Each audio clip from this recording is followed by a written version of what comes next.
Welcome to the Black Roots of British History, the podcast where we explore the rich and diverse history of Black people through the ages. If you feel like me and have a passion for history, grab a shovel and join us as we dig deep into the foundations of Black British history. When you think of the word cheddar, a few things normally spring to mind. Number one, cheddar cheese.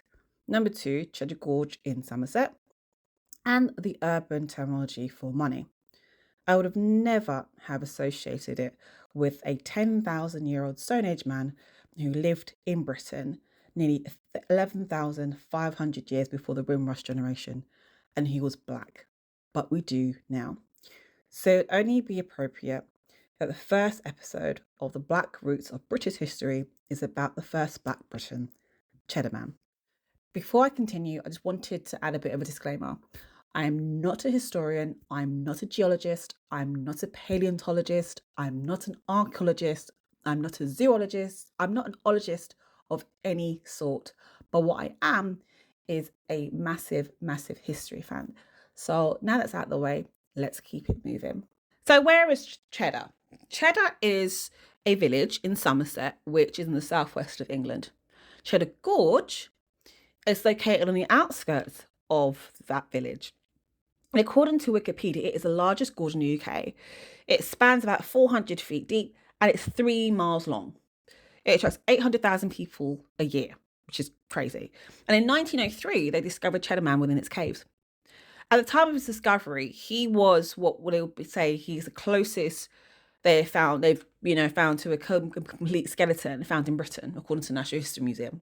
So if you base it upon the fact that he's about 10,000 years old, Cheddar Man would have lived during a time called the Mesolithic period. What is the Mesolithic period, you ask? According to Britannica, it is an ancient cultural stage that occurred between the Old Stone Age and the New Stone Age. Mesolithic people were known as hunter-gatherers. Their diets would normally consist of shellfish, boar, antelopes, and nuts and berries. So I find it personally ironic that our blue-eyed focus is named Cheddar Man. The Natural History Museum showed that he would have been lactose intolerant. So let's put some meat on the bones, excuse the pun. What did Cheddar Man look like?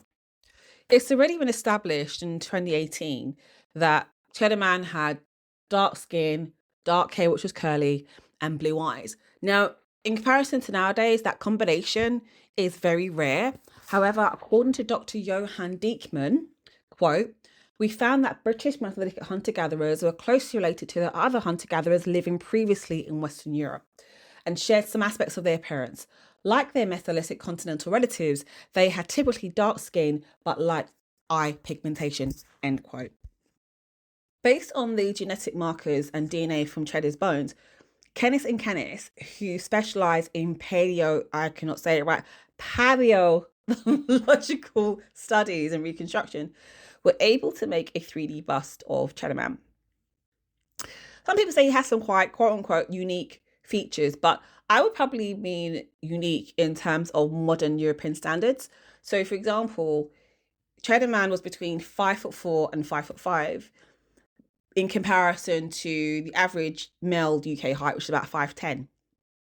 What I did find fascinating from the analysis on his tibia, the National History were able to conclude that his tibia is similar to modern North Africans. But similar to Cheddar's light eyes and dark skin, his height wasn't really unique at the time that he lived. In fact, according to Dr. Mark Thomas, who is Dr. Yuan's co-researcher, quote, "Cheddar Man's genetic profile placed him with several other Mesolithic era Europeans from Spain, Hungary, and Luxembourg, whose DNA has already been analysed. These Western hunter-gatherers migrated into Europe at the end of the last ice age, and that group included Cheddar Man's ancestors." End quote. So this leads to the question, who were Cheddar Man's ancestors? There is an assumption that his ancestors came from Africa.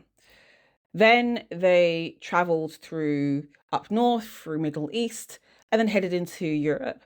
Hence the similarities between skeletons found in places like Spain, Luxembourg, and Hungary. But how did he end up in Britain? Simple, the Doggerland. ExplorersWeb.com described the Doggerland as a huge landmass which stretched from Britain to continental Europe. It covered approximately 46,620 square kilometres, which is now where the North Sea is. It was basically a land bridge, which, if it were around now, I would say that there would probably not be any Ryanair or EasyJet or none of those things. But, unless we cannot go back in time. How did Cheddar Man die? Nobody really knows. When his skeleton was found, archaeologists found he had a hole in his skull. So there's been some speculation about his cause of death. Could have been a simple bone infection, or maybe he could have been killed. Unfortunately, true crime podcasts haven't been invented by then, so we may never know. What we do know is that he was in his 20s at the time of his death, which isn't unusual during the Mesolithic era because the average age of death was about 26. So, is it the end of Cheddar Man, right? No, absolutely not. In fact, 10% of modern Brits can trace their ancestors back to the same group that Cheddar Man belonged to. One person in particular, who's actually a direct descendant of Cheddar Man through his mother's side, is a teacher from Cheddar called Mr. Target. Absolutely crazy. So, what lessons can be learnt from this discovery? I would say never assume. There's this assumption that Europeans have always been white-skinned. Even these learned scholars were surprised to find out that he was dark-skinned. Some of them weren't actually in denial. So since the unveiling of Cheddar Man, there has been, I think if I said ruffle feathers, that would be a bit of an understatement. But there's been some really disparaging comments on like social media. Some people think there's this sort of conspiracy theory created by the so-called woke society. But you can't deny DNA. So, there you have it. Cheddar Man is definitely the seed that is important to the Black roots of Britain. Catch you next time.